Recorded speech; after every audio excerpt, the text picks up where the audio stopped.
This is Coffee with God, and I am Father Jose.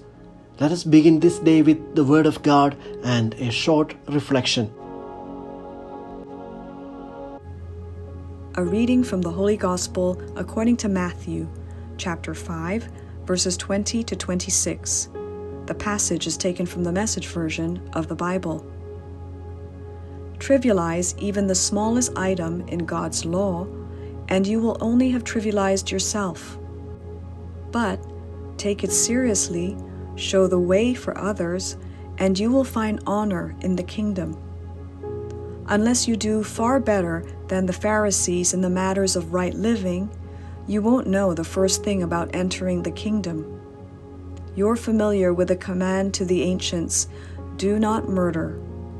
I'm telling you that anyone who is so much as angry with a brother or sister is guilty of murder.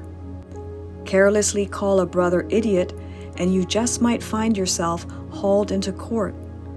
Thoughtlessly yell stupid at a sister, and you're on the brink of hellfire. The simple moral fact is that words kill. This is how I want you to conduct your life in these matters. If you enter your place of worship and about to make an offering, you suddenly remember a grudge a friend has against you, abandon your offering. Leave immediately, go to his friend and make things right.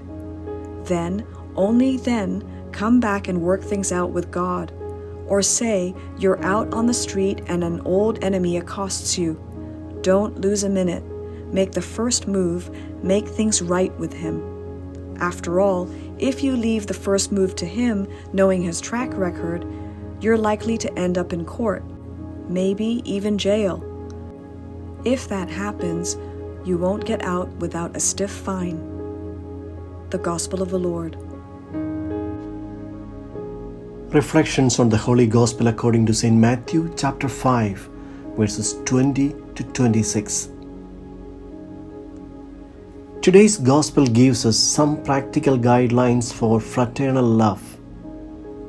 This fraternal love and relationship with a brother or sister cannot be separated from our relationship with God.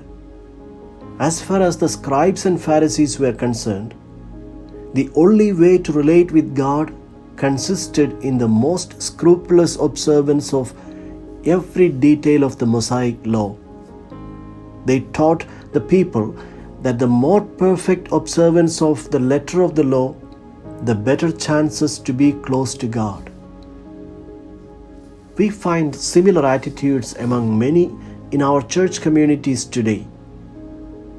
Many are very anxious to know whether a particular action is a sin or not.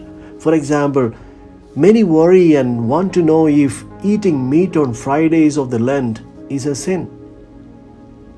But such an approach leads only to fear of God's punishments. Thus, God becomes a menacing shadow, ready to strike at our slightest wrongdoing. This passage comes from the Sermon on the Mount. Jesus contrasts the demands of the law with those of the Gospel. For example, the commandment not to kill implies even hatred and anger, often expressed by abusive language. A physical killing is only an outward expression of the killing that one has already committed in his heart. How often do we piously go to Mass when we have deeply hurt another person? We cannot have one set of relationship with God and another set with people.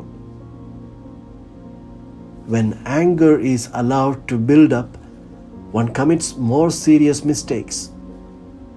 The Word of God reminds us not to come before the Lord in worship until we are at peace with one another. How can we share in the body and blood of the Lord if we are at enmity with our brother or sister who is also a member of the same body? The whole Eucharistic celebration is a moment of reconciliation. We begin the Mass asking forgiveness from God and the people of God. Before the offertory, we are reminded to get reconciled with one another before we make the offering. While preparing to receive the body and blood of Christ, we repeat the Lord's Prayer, promising the Lord that we have forgiven our offenders. And we make the sign of peace with those around us to express our forgiveness and reconciliation with everyone. But the question is, if this sign of peace has become an empty gesture, like a nod of the head with very little meaning, and for the most part made to someone we do not even know, let us put the meaning back into the ritual and be reconciled with one another.